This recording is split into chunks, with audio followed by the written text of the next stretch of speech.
everybody, and welcome back to the Kelly Green Hour. And this is not going to be a fun one to talk about, as the Philadelphia Eagles fall to 10-2 overall as they lose at home to the San Francisco 49ers 42-19.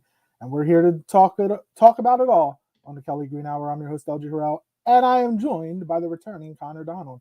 Connor, how you doing, bud?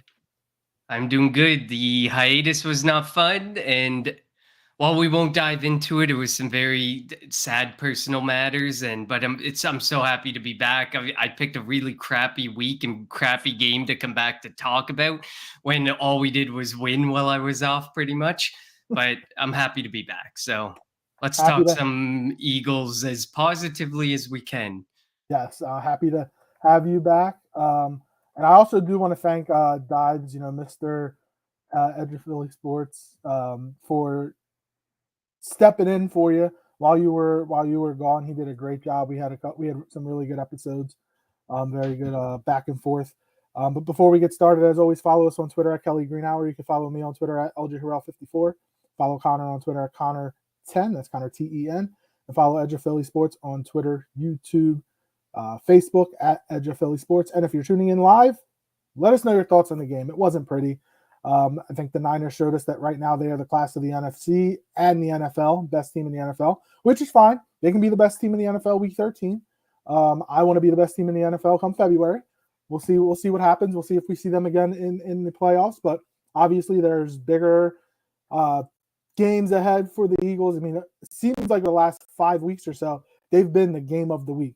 Eagles, Dolphins, Eagles, Cowboys, Eagles, Dolphins, Eagles, Chiefs, Eagles, Cowboys, Eagles, Bills, Eagles, Niners. Like the Eagle, and then this week coming up, Eagles, Cowboys, Sunday Night Football, and then Monday Night Football the week after, Eagles, Seattle. The Eagles are a team that, the NFL is trying to parade out there. While the schedule hasn't been fun for fans and for the team, as physical as these games have been, the NFL realized, like, the game against the Niners was the most watched Sunday game of the year.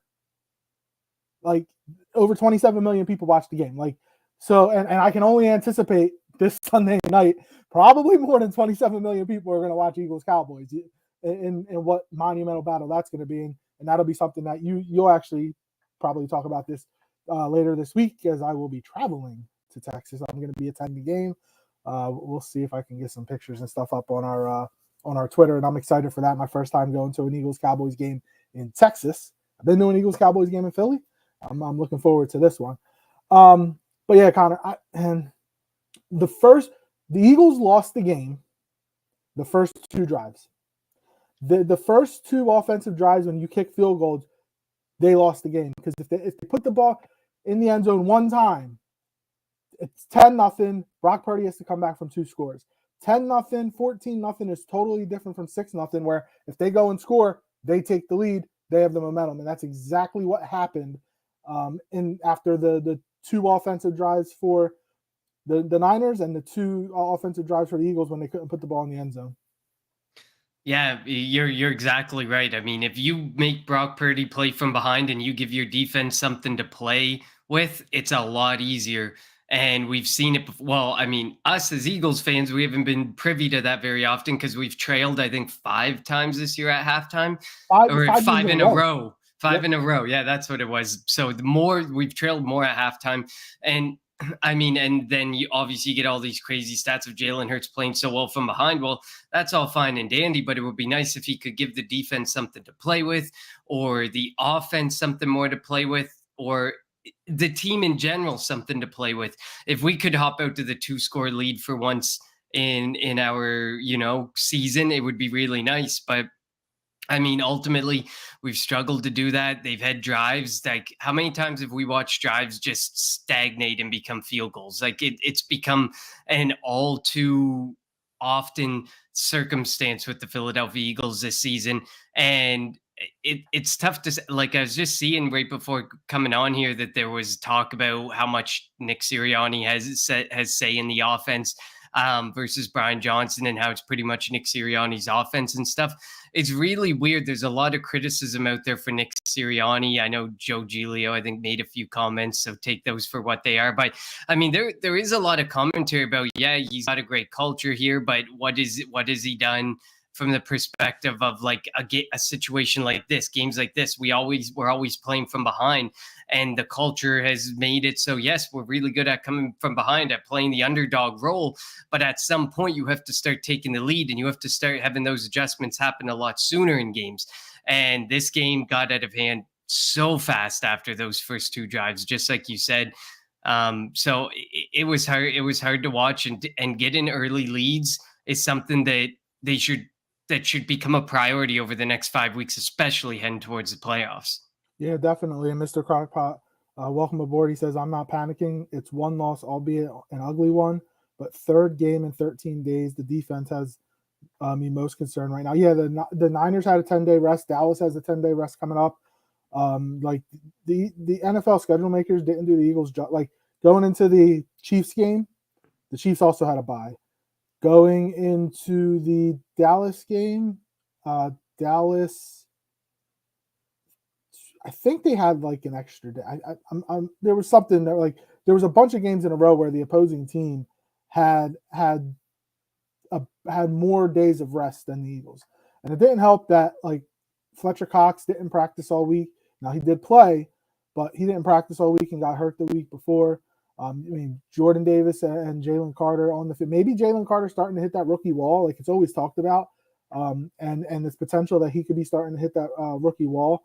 Not having Zach Cunningham and Christian Ellis and Nick Morrow on the field, that was awful. Like that was the mismatch for him. After the first two drives, it was like Shanahan was like, "Oh wait, we have Christian McCaffrey and George Kittle. Let's abuse the middle of the field." And they went right Even off the ball. Debo, like all the plays he made were down the middle of the field, and then he just ran away.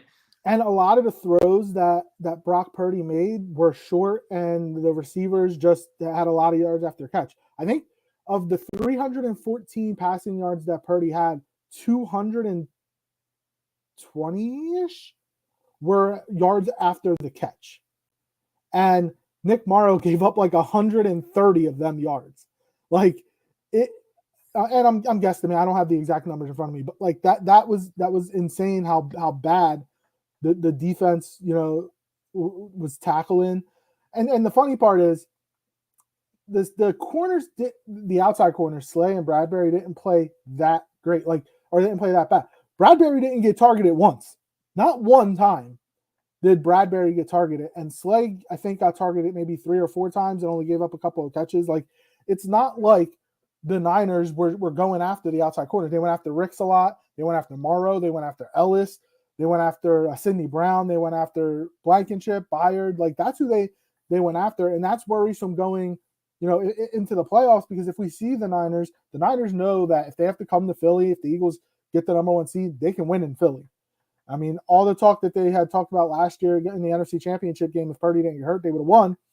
I still don't believe that, but they can sit there and say, well, you see what happens when we have a quarterback for the entire game. So, I mean, it'd be interesting to see. Mr. Crockpot says Eagles got killed on the edges. The linebackers, cough, Morrow, cough was, so yes, he was awful. And I'll agree. I'll piggyback on the I'm not panicking, because long ago, when I was last on the show, which was like 6 weeks ago, 7 weeks ago, we talked about this gauntlet of games. We talked about coming out above 500 would be a major win. I remember we talked about it a few times leading up to this gauntlet, that if we were able to go 3-2, that would be a win in our books. And there's a good chance I don't want to jinx it, but there's a chance we come out of it 4-1. Right now, there is a chance with this next Cowboys game, with the W, we came out of this gauntlet of games 4-1, when we could have easily been 1-4. We could have easily been 2-3. It was a test of who the Eagles were going to be as a team, because the schedule had been so easy leading up to it. And we won the games we needed to win. And then in the games that were supposed to be harder games for us, we actually went out there and did a really good job, minus this game. So I agree with Mr. Crockpot in regards to there's no reason to full on panic yet, because I was more than willing to say, I think we're going 2-3, and this Dallas game, or we're going 2-2 through those first 4 games. And this Dallas game was going to be the be all end all for the division. It still is the be all end all essentially for the division. If we can win this game, it's pretty safe to say we got the division. If we lose this game, then it could very well go all the way down to week 18 for the division, which also means for the number 1 seed. unfortunately for the Eagles, like after Dallas, they have Seattle, who I'm not saying is awful, but they have Seattle, Giants, Arizona, Giants. Dallas has the Eagles. Then I don't know exactly, but they got the Bills, the Dolphins, They and the got the Lions. gauntlet. I was gonna say they Now got the they get gauntlet. there. So look, if even if Dallas wins this week, and the Eagles and the Cowboys finish with the same record, the Eagles would get it because Dallas lost to Arizona. So the Eagles would in theory get or would win the division, would have the tiebreaker over Dallas. Obviously, we're not thinking that. We're not looking far ahead. But like things are still in the Eagles' control right now, but they have to play better. These first halves of going down big is ridiculous. Looking And at by some the way, before you address that comment, I just wanted to verify your numbers. There was 314 total yards of offense for the San Francisco 49ers. passing yards. 213 were yards after the catch. 151 of those yards after the catch belonged to Nicholas Morrow. I was close. Yeah, And no one else gave up more than 50 yards after the catch. Next closest was 44, Eli Ricks. And we talk about, not having Zach Cunningham. Nakobe Dean, even though he hasn't been good, he would have been a tad bit better. Who knows? And Cunningham isn't amazing in coverage, but he can tackle. Yeah. The tackling was an atrocity, an absolute atrocity. Something we'll talk about a little later is the potential of of Shaq Leonard. And I think that now, if Shaq can learn the defense, learn he won't learn all of it, but learn a large part of the defense this week. The starting linebackers are going to be Cunningham and Leonard. Morrow might get cut. Like that's how you won't cut Ellis because he's good on special teams, and I don't think Morrow plays special teams, but they really need to figure that out. So a couple comments. So first, Mr. Crockpot, the entire secondary and linebacker group needs to be revamped this offseason. In fact, I would double dip at cornerbacks with our first 2 picks in 2024. They does need to be revamped. It's hard though because we have Slay and Bradbury through 2024 because the contracts that they got last offseason. And it just doesn't feel like a Howie move to double dip CB in those 2 rounds. And I'm still hopeful that Kaylee Ringo and Eli Ricks will build into guys that can take the lead in 2025. So we'll see. Talking sports with Matty B. What's going on? Thank you for joining us. I really want a reality check done here. Issues at linebacker, running back, and coaching.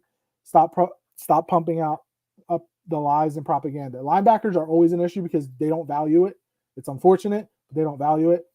Running back, they don't like. I don't get why. I don't find it an issue as so much as the offensive line was horrible this past week. It started to get better later on, but it was too far gone. In the pass game, they were good, which is crazy because there was that one play where Hurts tripped over himself. He had over 6 seconds, but the receivers couldn't get open. They have been really bad in the run game, and at first I thought it was because they started getting bad in the run game after Juergens got hurt, but then Juergens came back and they're still bad in the run game. But it doesn't help when did the running backs have 11 carries this last game, or did they run the ball 11 total times this last game? That does not help. Jalen Hurts was your leading Jalen Hurts was your leading rusher at 7 carries. Swift had 6. Mariota had 2 carries because he had to come in the game. Gainwell had 2 and Scott had 1. So your running backs had 9 carries total.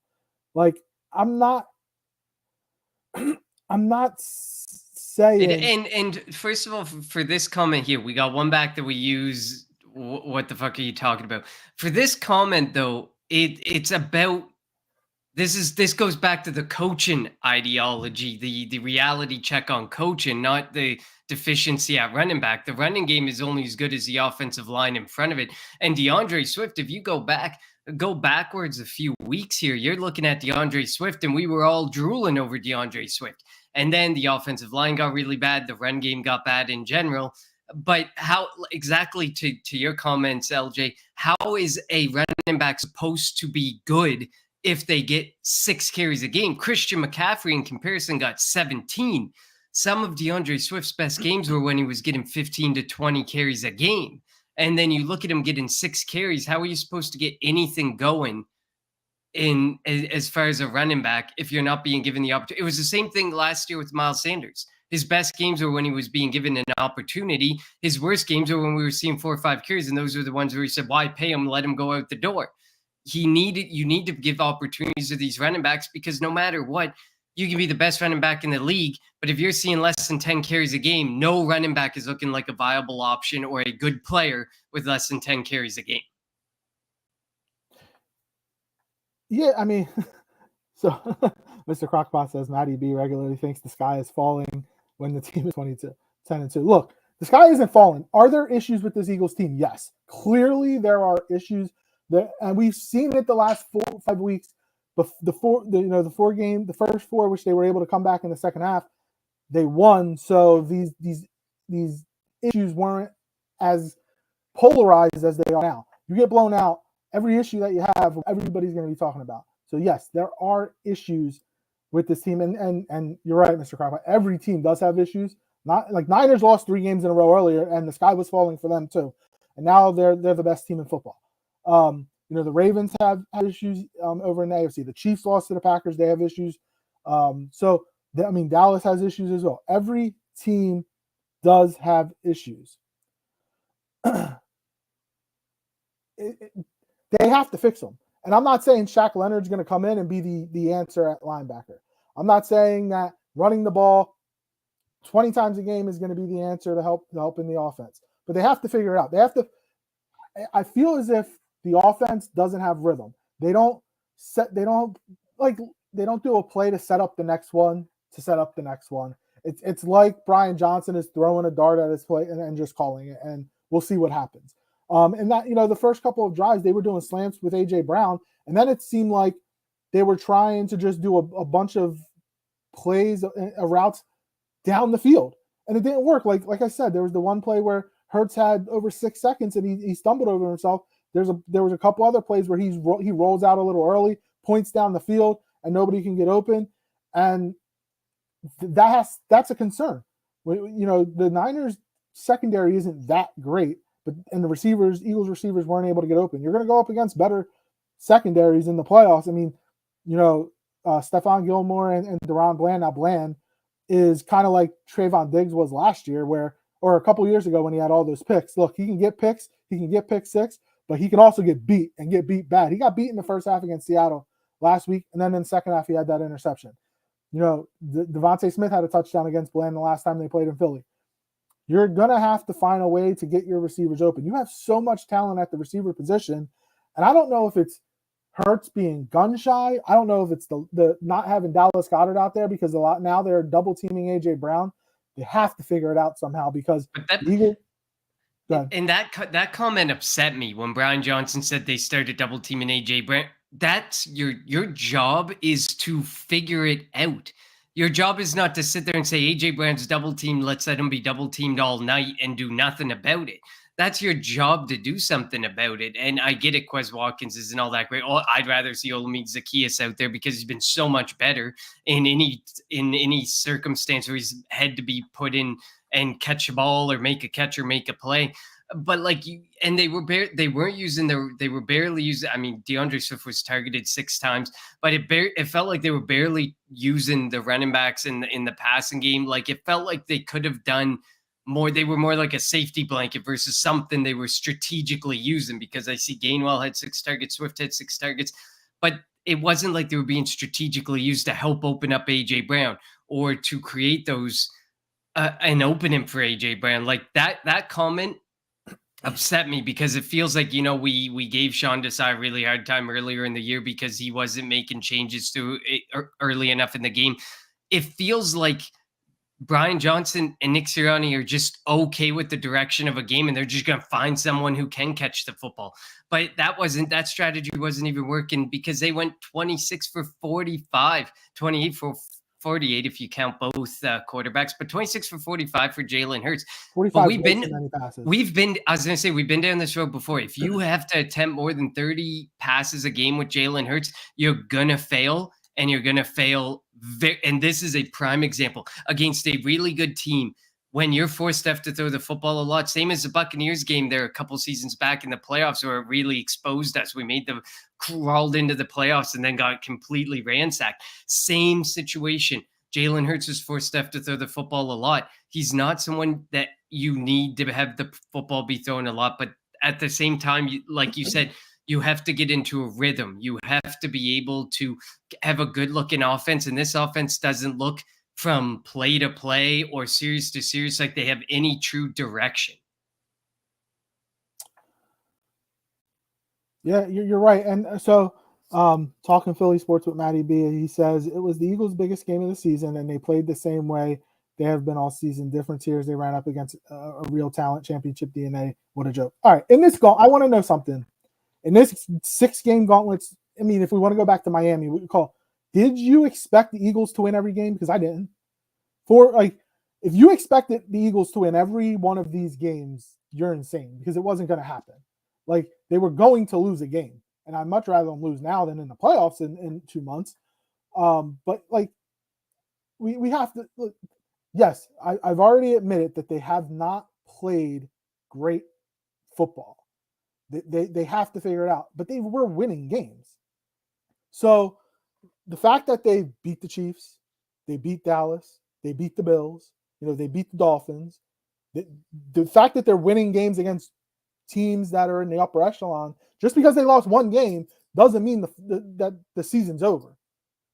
They can fix it. They can. I'm not saying they will. I'm saying they can fix it. It's possible. But if you thought they were going to come out of this and finish the season 16-1, you're insane. It wasn't going to happen. It was never going to happen.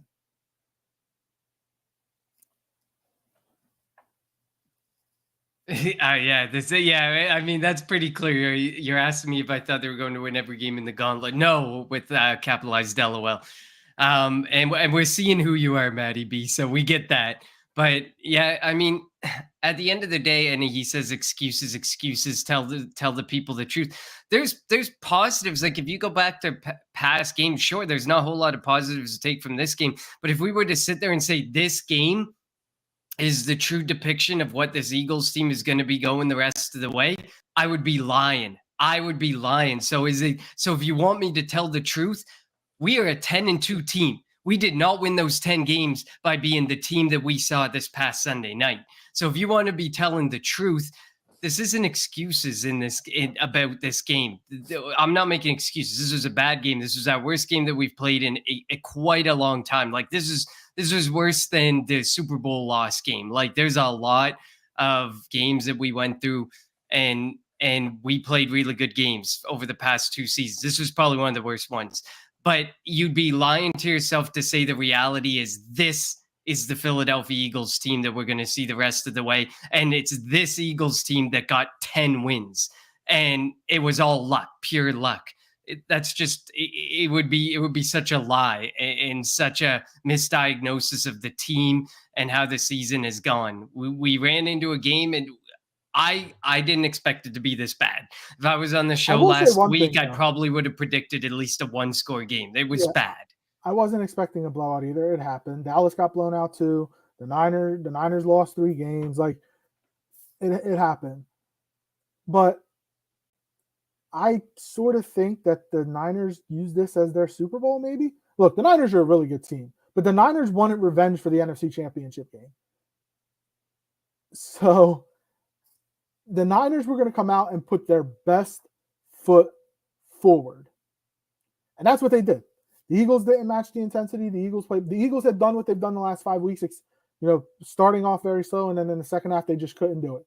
They ran out of steam. It happened.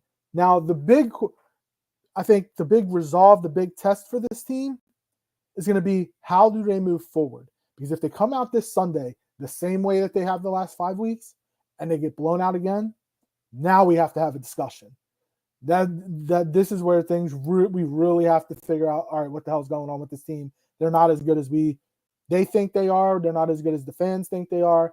They're and we'll continue to try to dissect where they've all gone wrong, where everything has gone wrong. But look, it's not an isolated situation which what happened this week. But this is only their second loss. Like, look, they're, again, and we've said it time and time again, they're not a perfect team. They're far from a perfect team. There is no perfect team in the NFL. Every team has flaws. And again, nobody said the Eagles were going 16-1. Nobody said they were going to win every game in this gauntlet, but it happened. They lost. Whatever. They get it's all about how they respond moving forward.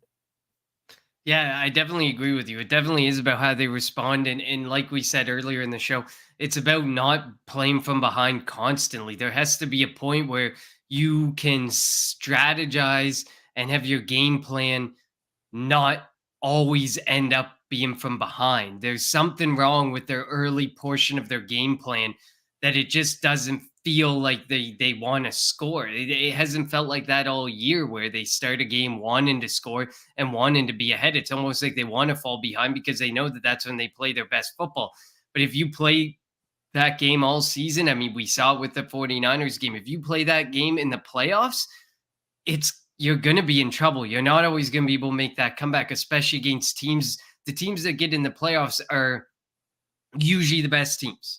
We're going to say they're usually the top teams. So you're going to get those teams that aren't going to let you make that comeback, that are going to have a complete enough team that if you fall behind by, 2 scores, make it a 10-point game at halftime, there's a chance that you're not coming back from that. And I agree with Mr. Crockpot. Brian Johnson scripted plays to start games is god awful. Which is It weird is. because the first 2 drives were good this week. They just couldn't put the ball in the end zone. And they were coming into the game scoring touchdowns in their last 12 red zone possessions. This time they couldn't get in. And again, maybe the game changes if they put one of those into the end zone and it's 10-0 or it's 14-0 and Purdy has to come back from 2 scores. But as I mentioned earlier, the fact that it was only 6-0, there was no they didn't have to change. The Niners didn't have to change up their offense. The Niners didn't have to go away from the running game. The Niners were able to stick with their offense, stick with giving the ball to Christian McCaffrey, stick with the short passes to Ayuk, to Samuel, let them break tackles and get down the field. The fact that it wasn't a 2-score game made a world of difference after that first quarter, and that's when it went downhill for the Philadelphia Eagles. Yeah, and you could tell that Shanahan saw a weakness to exploit, and he exploited it. Of 314 passing yards, 208 of them were filtered through Christian Ellis and Nicholas Morrow. Of course, Nicholas Morrow was 175 of them, so he was way more the issue. But he found a weakness and he took advantage of it. Brian Johnson, in most of these games, we haven't really seen him exploit the true weakness of a team, which is really frustrating because every team has a weakness that you should be able to find. And Shanahan may not have found it early on, but once he found it, he went back to it over and over and over again. It just feels like Johnson Sirianni on offense just can't seem to figure it out of where that weakness is. Where can they go to take advantage of a situation or a circumstance? Yeah, and as Mr. Crockpot says, I thought the Niners did a great job of dominating early downs after the first quarter. Like, they didn't have any 3rd and longs. And even if they did, the Eagles have the worst 3rd down defense in the league. They still got it. And Jazz, thanks for joining us. Not having a tight end meant it was easy to shut the pass game down, didn't stop them from forcing throws. Jack Stahl it hurts when he doesn't have Dallas Goedert, doesn't trust Jack Stahl, didn't throw the ball to Albert O, doesn't I don't even know if Grant Calcaterra got into the game. It was really, really tough. Like, Dallas Goedert coming back this week against Dallas is going to be huge for the offense, huge for Jalen Hurts. He means a world. And I know there's this talk of potentially signing Zach Ertz. I think that would help. If he comes in knowing he's going to be the number 2. And if something were to happen to Dallas again, we'd have Ertz that can step up. I'd rather have Ertz. I know he's not the greatest blocker in the world, but I'd rather have him out there in a passing game than have a Jack Stahl or have an Albert O. Billy Mead, thanks for joining us, bud. Really feels like they've got to find some quality passing plays in the red zone because the closer they get to the goal line, no TDs on the first 2 drive were killers. Yep, we talked about it. It's like they tell Devontae and AJ, just find a spot, and if Jalen can hit you, he'll hit you. Yeah, it's not they don't try to draw up plays in the red zone. They just kind of throw up prayers and hope. Like, how many times have we sat there and said, "What an unbelievable catch," but then you rewind the play and think about this happens too often. Why is it happening this often that you're just throwing up prayers and there is no drawn up play? There is no way to dominate the Reds with the weapons that you have. Yes, we're without Goddard right now, but like you look at it, Devontae Smith, AJ Brown, Dallas Goddard, DeAndre Swift, even Kenneth Gainwell, Jalen Hurts. Those are 6 guys you should be able to easily draw something up with in the red zone and be effective. There should be one play for each of them, even 2 plays for each of them in the red zone that you can run effectively, that isn't constantly a prayer that leaves you holding your breath to, is the ball going to sail over the guy's head, or is the ball going to be picked off, or is it just going to be a drop pass? And that should not happen as often as it is. Like, it does not look like Billy says here, it doesn't even look like they have any type of red zone strategy whatsoever. Nope. Mr. Crockpot says they got big chunks of gains and were consistently in second and third in manageables. And once they started torching Morrow on the edges, it was over. If there was one positive, Lane Johnson, Nick Bosa didn't do anything. Man, Lane Johnson is so good at right tackle. It's crazy how well. And again, there were moments they gave Hurts a lot of time and the receivers just couldn't get open. And for some reason, Hurts, I think they were spying on him, but Hurts doesn't want to run. He doesn't want to run, doesn't want to use his legs. I don't know why. Jazz says defensively, they don't value the back seven. Why act surprised? They value the corners. They just paid 2 old ones. They don't value linebackers for sure. And they don't value the safety position either, which is unfortunate that they don't, because it's you can see it's important, or you can see how important a safety matters in this defense. It is Shane, not Billy. I know. I knew it was Shane, but I was like, is he like trying to hide his name on So with says his it just feels like YouTube? he says Shane says it just feels like no one gets schemed open. Hurts got time. There's way too much talent to look that inept at times. That's right. They didn't even use like Julio. I'm not saying Julio is the end all be all in the red zone, but he has size. Why didn't they use him at all?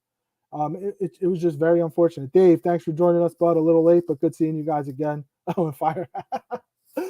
Just wouldn't be a show with a little bit of ammunition right now, just a little bit.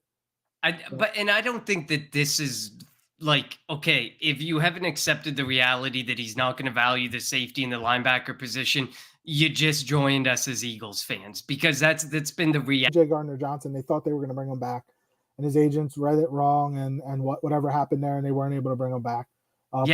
That's true, because that would have helped a lot. And then the Kevin Byard trade is not like it's not turning out to be what people got excited about for sure. Like, it's just not working out. Howie hits, but Howie likes to be as cheap as possible, and he values offensive line, defensive line, quarterback. Obviously, everybody values. So I'll leave them out. Offensive line, defensive line, corners, and again, they spent money on corners. It's just when a corner hits that wall, it's over.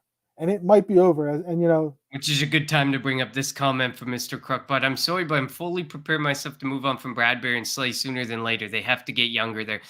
I think I'm more concerned with Slay than Bradbury right now. That the whole like restructuring and then giving him the extension, that made no sense to me. The extension this offseason made no sense to me. That to me was one of the moves, the biggest head scratcher moves of the offseason to me was I would have let that contract play out. And if he's mad about it, maybe that was the end of the road for the Eagles and Slay. And I would have been perfectly fine with that. He's off a huge year. Do you think Slay's hurt? I mean, you could ask that about anybody in football at this point in the season. It's week 13. Well, like there are people that are injured, but like injured that can still play. I'm legit like, do you think he's hurt and kind of forcing him, trying to go out there, but he kind of has to go out there? But even if so, like that comes back to the age question again, because he can't play through an injury like he used to, and now he's trying to force himself, and it's a problem. That like Darius Slay is not a problem, full-on problem right now, but next year, you roll into next year with Darius Slay and James Bradbury again, you're going to see one of them will definitely become a major problem. I wouldn't be surprised if we start to see the cracks come playoff time, when you have to play the legit talents, and you have to put these guys out there, and it's late in the season. They're getting older. Here we are in the playoffs. They've put themselves through the gauntlet for 17 weeks at the age of what? Slay's like 31, 32 years old now. So you put yourself through the gauntlet. Now you got to go through the playoffs too. I mean, I love Darius Slay. I love James Bradbury. I think Bradbury's still got a year or two left in him, but Darius Slay, I don't know if he can get to the end of this contract. That it was a bad decision. And I'm sorry. Like, I hate to say it because I love Darius Slay, but Howie, when restructuring and throwing out those extensions to kick some money down the road, sometimes he just makes a bad decision. And the Darius Slay one was a bad decision.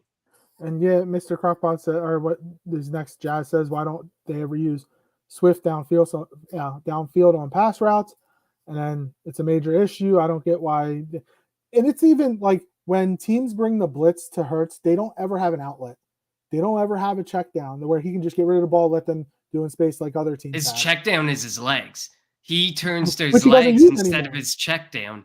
Even you see him scrambling in the pocket, and you can tell he's wanting to just run instead of just find a guy. Like, he's always pointing down the field and looking down the field, and it's like you don't always have to. Sometimes the check down, sometimes 3 or 4 yards is better than none or negative. Like, just get what you need to get. So, do you think Hurts is gun shy?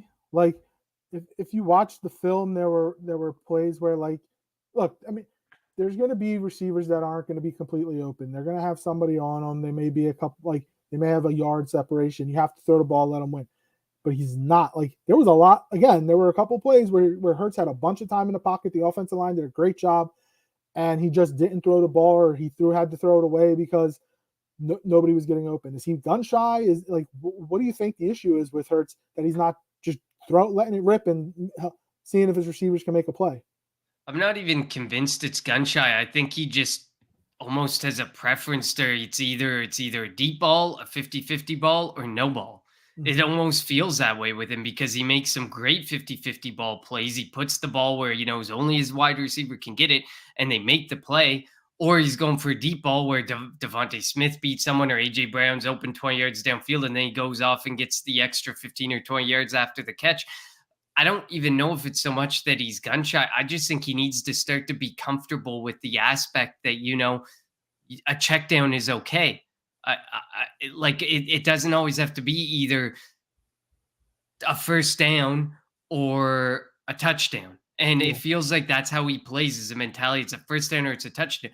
And then you see it with like, okay, I get it. Brock Purdy's odds are growing for MVP. Do I think Brock Purdy's MVP? Hell no. I actually think Tyreek Hill's the MVP of the league I right agree. now. But in this regard, I look at it and I'm like, Brock Purdy, whether we want to sit there and say, oh, he's a system quarterback or whatever we want to argue about Brock Purdy, if he's a system quarterback, he makes the decisions to check down. He makes the decisions of who to throw the football to in a lot of these situations, and he's making the play that works. And it showed the other night. You can have a quarterback who can just make it was kind of like Nick Foles. Nick Foles could make smart decisions. He could make good decisions. He didn't have to throw a ball 20, 30 yards downfield. It didn't have to be a first down or nothing. Didn't have to be a touchdown or nothing. I hate bringing Nick Foles into this discussion, but those moments happen with some of these quarterbacks where simple is sometimes better. And I feel like Jalen Hurts is just overcomplicating things right now, and it Do you doesn't think have to be as that was the issue complicated. with Carson Wentz as well? It does seem that way because he wanted to do a lot with everything on the field, and then he ended up being able to do nothing with the very little bit of the field that he had left by the time a play was about to be dead. And feels the same with Jalen Hurts, although I think Jalen Hurts is a bit more talented than Carson Wentz. I, I think he needs to. They need. To, I don't. I hate to say dumb down the offense, but maybe in certain regards you have to dumb it down and say it's okay to check down. It's okay to let your guys do the work. And like So a guy like Swift, like a guy like Gainwell, to do the work, throw it to him for a 2 yard gain and see if they can get the extra 3 or 4 yards. That's how you make, the second and manageable and third and manageable that Mr. Crockpot was mentioning and that we were talking about earlier. Just make things simpler for the offense. It doesn't always have to be all or nothing. yeah, Jazz says this is a team that hasn't put 4 quarters together once in 12 games. If they haven't by now, yeah, it's over. So I actually asked, or a couple weeks ago, I asked Mr. Crockpot when he was on with me. We've always said that this Eagles team hasn't put a full game together. They haven't played their best. But what if this is their best? Like, maybe they just don't have it like they did last year. What if this is it? Is that potential?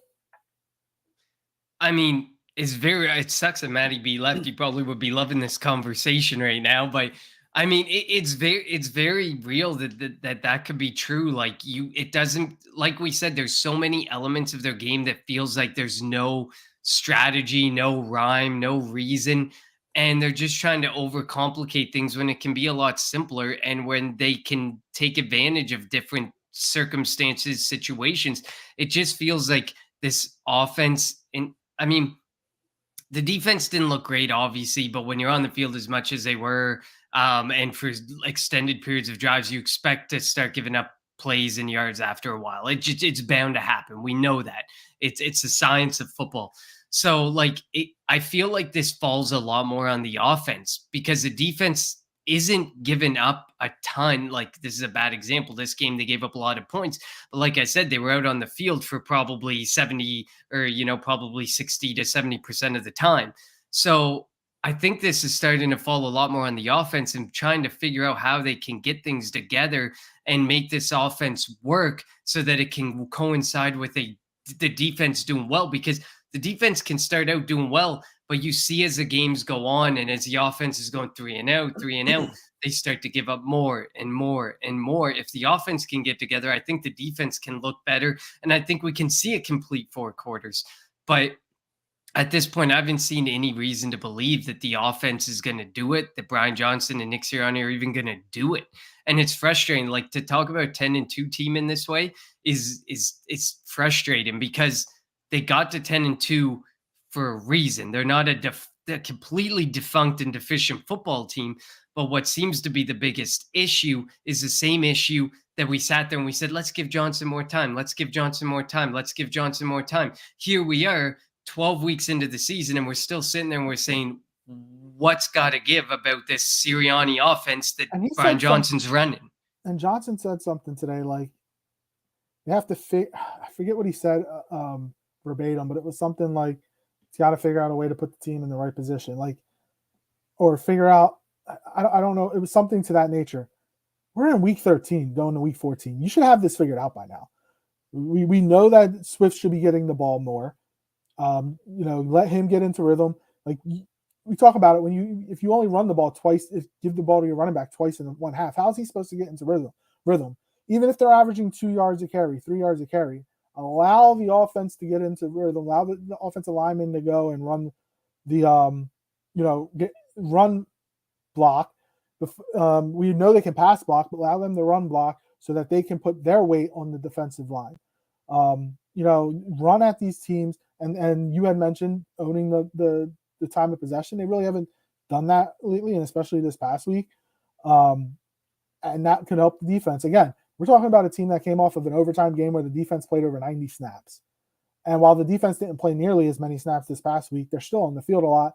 And you have that, you have Christian McCaffrey running at you, Deebo Samuel running like he is bat out of hell, ran right through Morrow and then outran the entire defense for that 48-yard touchdown.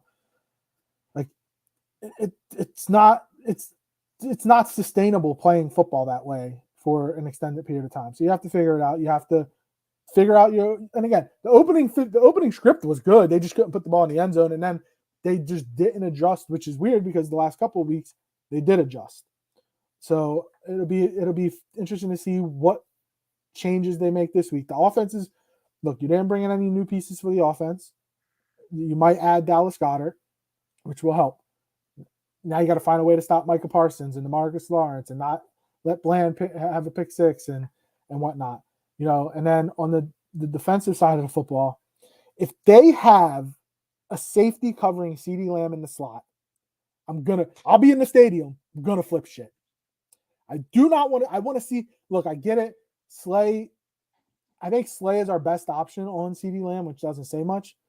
But when he covered CeeDee Lamb in Philly, he did a good job. Like CeeDee Lamb got all his yards and catches against Blankenship and against Byard, even a linebacker, and against Ricks.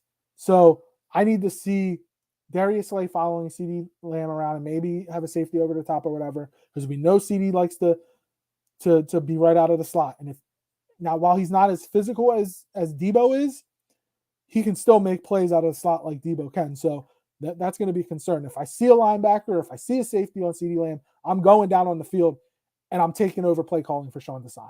Just saying it right now. Yeah, and Darius Slay covered Brandon Ayuk a lot of the night, and Brandon Ayuk's had a really good season, and he was their quietest weapon. Because Darius Slay was able to control him, even in circumstances where Darius Slay can't ultimately control. I think he led the team in tackles too, which is crazy because he was He probably did. chasing people down, having to be the hero when there was multiple missed tackles prior to him making the tackle. So like he can still do it.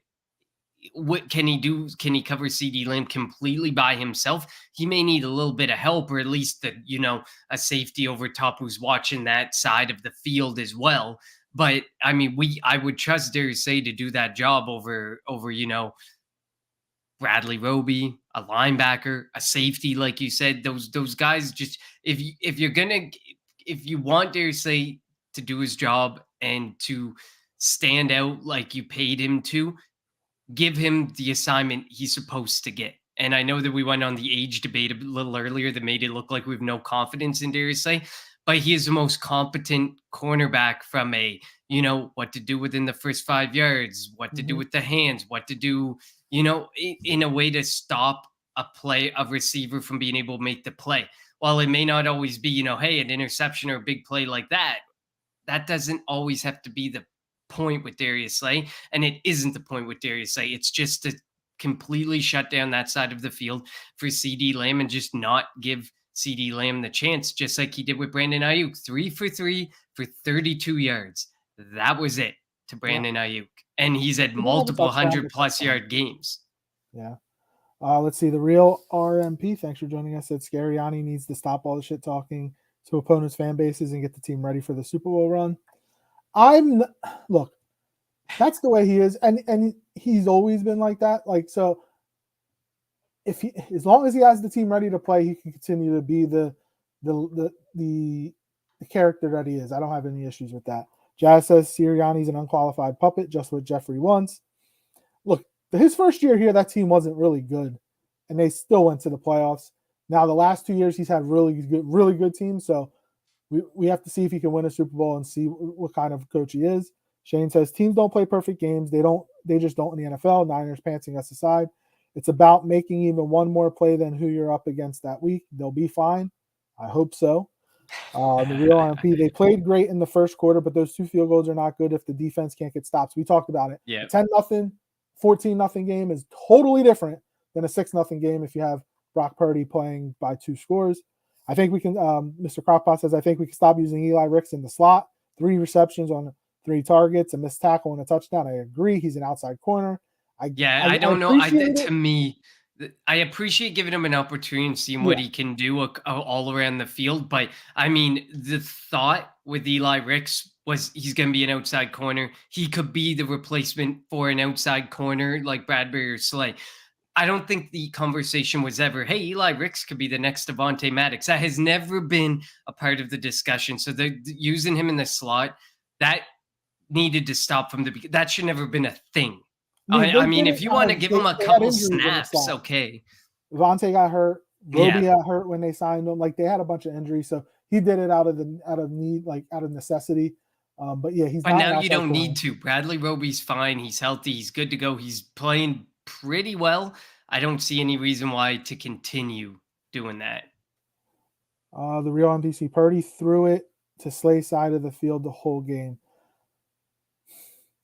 Look, I did mention they didn't throw it. Bradbury didn't see any action on his side, but a lot of it was in the slot. A lot of it was over the middle of the field. A lot of it was running backs or the tight end just leaking out. And that's where a lot of the yards came from. And again, 213 of the 314 yards that Purdy passed for were yards after the catch. So yeah, I don't think that they were throwing Slay's way in regards to take advantage of Darius Slay, because he only ended up being targeted a total of 3 times all game.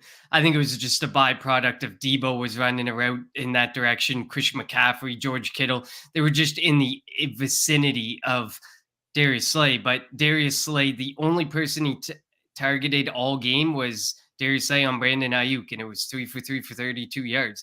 So it wasn't they were attacking Darius Slay himself. It was clear who they were attacking.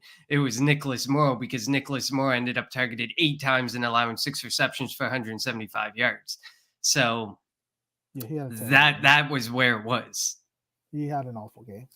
And then Jazz says they don't use motion or misdirection because it disturbs Hurts' concentration and vision. Now I don't know if that's why they don't use it, but they really do need to start using it more. They're Look, what they're yeah, like bottom 3 or bottom 5 in the league in motion. and look at Miami. Look how it works with Miami. Look how it works with San Francisco. Like it's good and it's an effective weapon, especially for like I think a guy like Swift in motion would be huge, or misdirection, or Devontae Smith could do it really well as well. I think they have the weapons to create these mismatches by using motion or misdirection. They just don't. And I don't know why, because it's become such a focal point of so many high octane offenses in the NFL. And maybe that could be a major element, that's missing. But I agree. I don't know if it's because of Hertz's concentration or vision. And we can go back up to some of the prior comments about Nick Sirianni. It's a lot of this is Nick Sirianni's offense, and he was never really an offensive coordinator. He wasn't really this sought after Frank White offensive called the mind plays. like McDaniel was or Shanahan was. So maybe this is just, the fact that he's just not as matured or seeing the field like a Shanahan or a McDaniel is, and can use motion or a misdirection. And maybe they need an offensive mind who can do that, which you would think coming out of college football, a guy like Brian Johnson could do that type of stuff. But that could just be a byproduct of Nick Sirianni not wanting his offense changed a lot. I Would you don't bring want to Frank speak Reich? too loudly, but Would you bring Frank Reich in if he was willing to come in as like an advisor? I mean, look, Vic Fangio came in. He almost got a job with us. He did so much good work for the defense. I'm all for bringing like an advisor type person in. He was dealt a garbage hand in Carolina. He's one and done in Carolina, but that team is a complete wreck. It's a mess. But I would bring him in as an advisor for the rest of the year. You can't do any worse from an offensive game plan than what we've been seeing. So how open, like they were open to John. If Jonathan Gannon was open to an advisor, Nick Sirianni and Brian Johnson should be able to put the personalities aside. Vic More Nick Fangio was helping Sirianni with the to do offense, it. though. He was, yeah, that's true. He was. So so I guess it would be, hopefully they would be willing to bring an offensive mind in and not be worried about their jobs. Because Yeah, I feel like Sirianni might not want to lose that control, which yeah. Let's see. he should. Williams Wells, welcome aboard. Says the Eagles' luck ran out. Washington had them beat twice. Patriots had them beat in first game of the season. KC had them beat. Buffalo had them beat. Well, guess what, William? Coulda, shoulda, woulda, but didn't. The Eagles won those games. One loss, in this gauntlet of games doesn't mean their luck ran out. They're still a good team. Are they perfect? No, nobody's perfect in the NFL. They're not the best team in the NFL. That would be San Francisco right now. But the Eagles have a chance.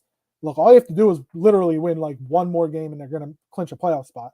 If they, obviously we want them to get the number 1 seed, at least clinch the NFC, so they have a game at the link. But like, we're not talking about a bad team here.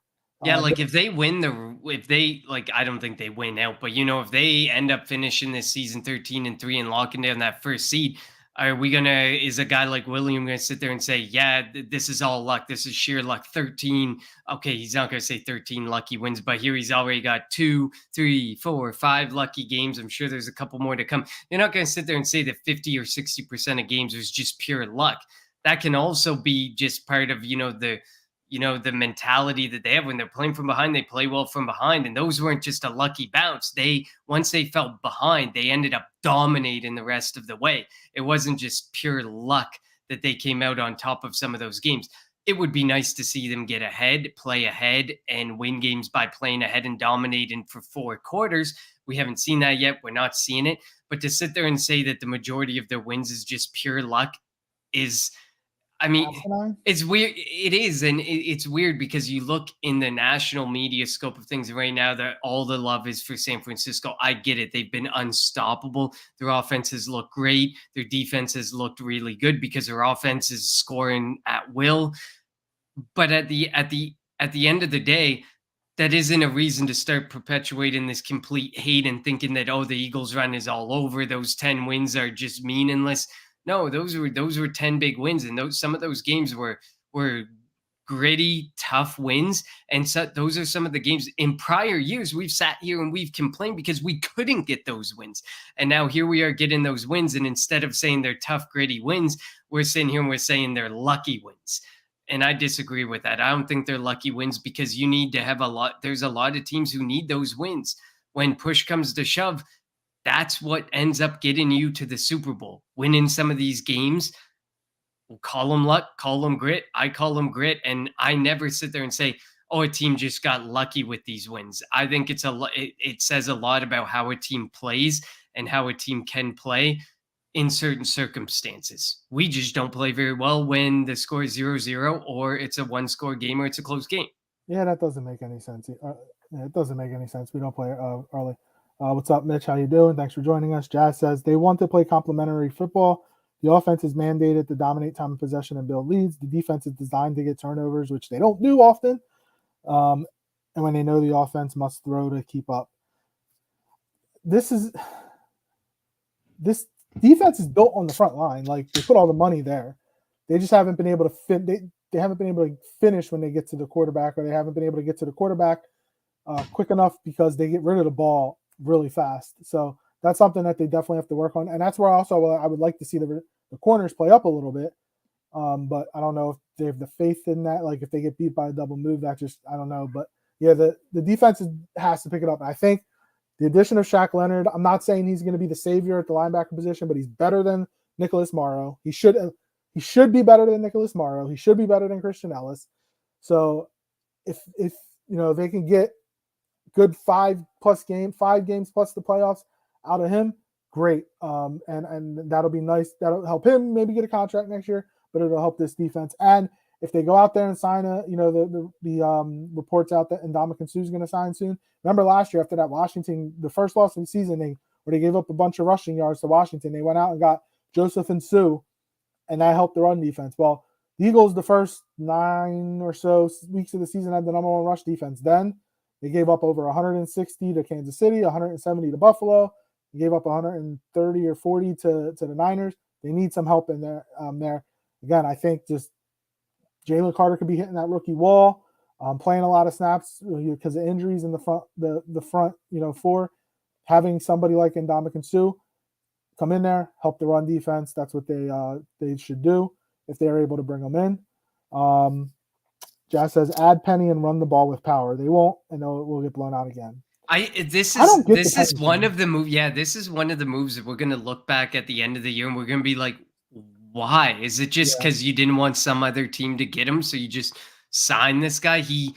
I think Penny's better than Boston Scott. He's proven better. Like his yards per carry. Like we looked at, like, there was graphs all over Twitter when the signing first happened of here he is and here is everybody else. I guess you can't see me up here. Here is everybody else way over here in yards per carry. And yet we don't use Penny at all. We feel that he wouldn't be any improvement to the offense whatsoever.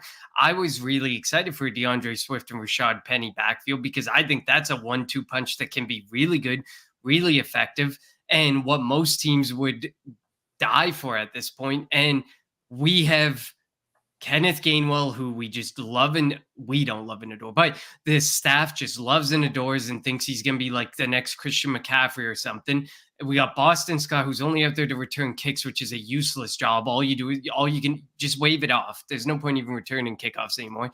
So what point do these two serve that they couldn't take a seat to give Penny a chance for one game? We're far enough in the season that why not get Boston Scott out, put Penny in, and see what happens? Because I do believe that 1-2 punch could serve a very good purpose and could help build some confidence for Jalen Hurts. But unfortunately, there's a lot. We didn't talk a ton about the defense, but we talked a ton about the offense, which shows that there's a lot of work to be done on offense, and there's a lot of changes that need to be made. And it isn't just, while we put a lot of blame on Sirianni and while we put a lot of blame on Brian Johnson, I don't think it's strictly them. I think there's a significant amount that needs to fall on Jalen Hurts as well. I just think that's a deeper discussion that Well, people we are have seeing trouble how the with run because game. they think it's easier to pick apart Nick Sirianni and Brian Johnson because they're calling the plays. Well, we are seeing how the run game isn't as good when Jalen isn't himself. And again, you paid Jalen $250 million to be himself, and he's not himself right now. I don't know if it's injury or if they told him like, look, we don't want you out there running, but something has to change. That's why they gave Jalen all the money. Before we finish off, Rich, how you doing? If Howie would put more value on the linebacker position and let Slay and Bradbury uh, and Man, I think he's talking about playing man. okay, play man in the secondary would be a lot better. They look lost because the linebackers stink. I mean, so I don't know if that's if that's a Sean Desai thing, like because the same thing happened with Gannon, right? They didn't really play a bunch of man. Same thing happened with Schwartz too. It Yeah, just wasn't. I don't know if it's a Philly thing. They come to Philly and they decide, that's not the approach, and then they go somewhere else, and then they decide, oh, this is the approach, and they just made us look bad. But to the same point, I don't think it's all about the linebackers. I feel like there's a lot of blame falling there. But I mean, you're missing your top linebacker, who's also been like your top tackler all season. You fully expect a guy like Nick Moore to be exploited. I fully expected it. I wasn't here on the show to be able to talk about it, but I definitely fully expected that the weakness to be Christian Ellis and Nick Morrow, and they were fully taken out of it. And it sucks, but I don't think the linebackers are to blame for the entirety of defensive struggles. and Rich also says the play calls are ridiculous. They have to let Jalen run. He had so many opportunities to move the chains himself. So I agree with that. I don't know if that's Jalen deciding not to run or if they told him. I think it's a little bit of both because I don't know if I mean, there are times that he runs, but like he hasn't run like he's run in the past. So I don't know if after when he was signing that contract, Howie and Jeff were in his ear and saying, you got to stay healthy, bro. So don't be going out there running all over the place. But yeah, they need to get his legs back into the game. All right. So before we finish off, it's Tuesday, which means we do our unheralded player of the week for week 13 in the National Football League. It doesn't have to be an Eagle player; it can be anybody. So Connor, do you have one? You want me to go first? I got one. Yeah. And this one might feel weird to say, but I think he's really creating quite an interesting discussion in Green Bay. I'm going with Jordan Love. He's played really well the last 4 games, and this win against Kansas City, Patrick Mahomes in Kansas City, was huge. I know that everyone's crying about the referee and stuff. That'll never end. But I mean, no matter what, like he still went 25 for 36, got 3 touchdowns, QBR of 90.3. He's having a really good end of the season. Like as soon as that report came out that the remainder of the season is going to be a huge part for if Jordan Love stays in Green Bay or not, he has played super well. Now they have a very intriguing decision to make this offseason. And listen, my thing is this. Aaron Rodgers could not work with a lot of these wide receivers and this garbage that they were throwing out at wide receiver. 6-6 for Jordan Love at this point with this wide receiving core is really impressive for a guy who's essentially this is his first year in the league. He's given it his first go. Rodgers has struggled and wanted a wide receiver to help him out and didn't get it. Jordan Love still isn't getting that support. He's been missing Aaron Jones for a lot of the season, which is arguably the best player on that offense. This is impressive. I think they're going to have a really tough decision to make in Green Bay with Jordan Love, but he had a really good game. This was a big win. This was a contract defining win where now he has to sit there and say, listen, we might not get to the playoffs. They're fighting. They're still in the hunt. But even if they don't get in the playoffs, hey, look at me. I'm getting a job elsewhere. Do you guys want to give me the opportunity? Because I think he's going to go off. If Green Bay doesn't want him, somebody else will take him. Because I think in the right offense, he could be a decent quarterback. He could be a quarterback that can win. There are a lot of bad quarterbacks who deserve to lose a job, and Jordan Love could take their job very quickly. And they're in a playoff spot right now, so that's a good choice. I'm going to go Trey McBride, the tight end for the Arizona Cardinals. He had 8 catches, 89 yards, and a touchdown in their victory over the Pittsburgh Steelers 24-10. Now I know they're only 3-10, but he had 8 of the 13 or of Kyler Murray's 13 completions were to Trey McBride. And they released Zach Ertz because they had faith in this rookie, and he's after one game, he's proven to be the guy. So Trey McBride is my unheralded player of the week, and yours is Jordan Love. So before we get out Feel of like here, you're a little late to that party, but I'll give it to you because I've been off for a while. But what the Trey McBride thing? McBride's I been mean, good for since Jordan Murray Love. came Jordan Love. I back. mean, Jordan Love's on the edge too. I'm just saying. I'm just saying. No, but I agree So with that one. before we get off, a couple more comments. Mr. Crockpot says the mind-numbing thing is when the Eagles do pre-snap motion, it usually looks really, really good. We just need more of it. And Jazz says Nick doesn't have an offense, but the owner sure has a preference. Yeah, he likes to throw the football. That's for sure. All right, so Connor, it was great having you back, man. I appreciate. I'm glad you're back, and it's good having you on this show. First time in 6 weeks, we said.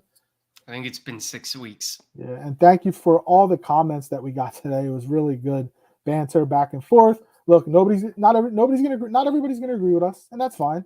We don't want to have everybody agree with us. So, Mr. Crockpot missed you, Connor. That's because I had to bother him all the time and get him on the show. Yeah, you might have to bother him for Friday since I won't be around. You never know. Talk goes. It's been a long few weeks carrying LJ every week. That's good. Yeah, I tried my best. I tried. But yeah, again, thank you everybody for participating in the comment section. We love the banter. We love the back and forth. It helps the show go by quick. It didn't even feel like an hour, and we're over an hour. As always, follow us on Twitter at Kelly Green Hour. You can follow me on Twitter at LJHurrell54. Follow Connor on Twitter at Connor10. And follow Edge of Philly Sports on Twitter, YouTube, and Facebook at Edge of Philly Sports. The Eagles and the Cowboys, Sunday Night Football. And this game can mean a lot for the division. If the Eagles win, the division's pretty much wrapped up. And for number one seed in the NFC. If the Eagles lose, they haven't lost back-to-back games in over 2 years. Since Sirianni's first year in those games against the Bucs and the Raiders, those 2 games that they lost, it's the last time the Eagles lost back-to-back games. This ain't going to be an easy game Sunday night. I'll tell you that now. It's going to be like back in the game back at the Link when Dallas was driving, got all the way down to the 1-2 yard line before stopping Lamb as Dallas was driving to win. So we'll see what happens this Sunday night between the Eagles and the boys. Thank you all for tuning in to the Kelly Green Hour.